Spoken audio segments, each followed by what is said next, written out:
Hi there, me again, Oriana, Less is More recipe. Tonight we are going to make what I do believe Marie Baron and some other Italians call brecciol. I've been making this for years and years, never ever knew it actually had a name. I thought it was something that I invented. Anyways, it's not so much a less is more as perhaps an easier. Let me show you.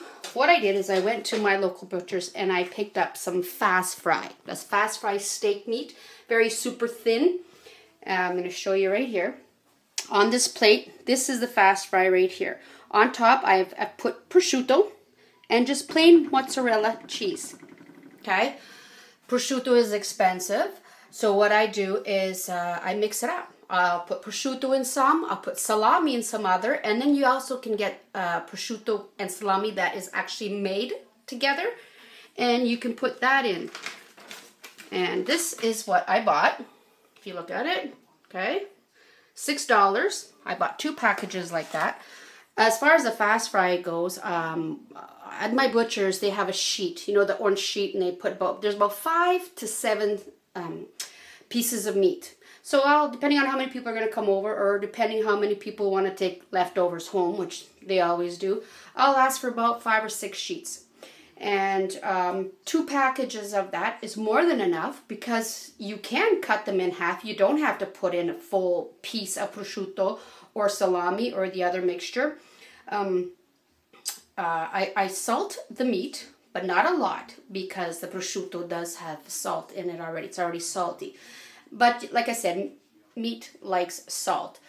Now, what I've already done is put this. This is my little mixture of oil. I always love using olive oil, extra virgin olive oil.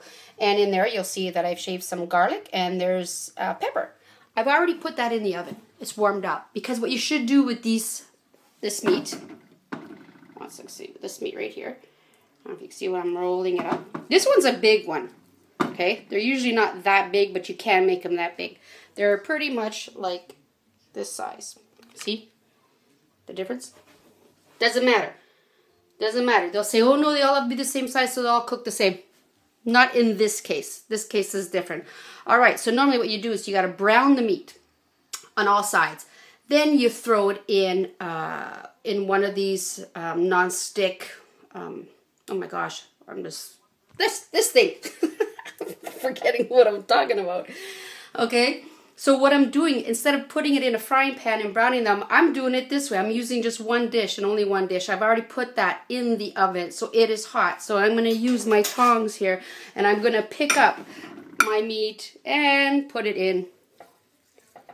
And once they're all in there, I'm going to stick them in the oven for maybe, at the most, 15 minutes at 350 degrees. Then I'm going to take them out. I'm going to turn them around, and I'm going to add my favorite, passata, which is strained tomatoes. And these are the kinds that I'm using today.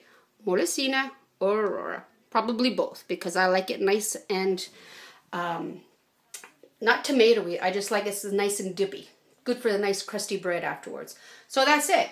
Okay, just one dish instead of the frying pan and that. There was some other things I think I wanted to mention. No, don't over salt, because the meat will get hard. Just salt to taste.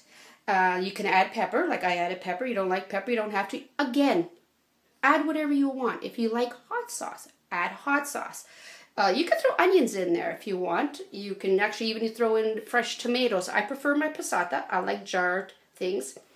At the very end, though, because I do have my basil from my garden, just before serving, I will pull it out, throw in my basil, put it in for another couple of minutes just to get a little bit of that flavor of the basil. That's it. Garlic, olive oil, pepper, salt. Your fast fry meat, prosciutto salami, or just salami, or you know what? You can put just vegetables in there if you want. You can put a mixture of kale and asparagus and spinach. If you're going to use kale, rib out the middle, that hard part, because that's awful. And I'd say 350 degrees from beginning to end. The longer you can keep it in the oven, the better it is, because the moisture it'll be, the tender it'll be. But I'd say you're good after an hour. All right? Cheers.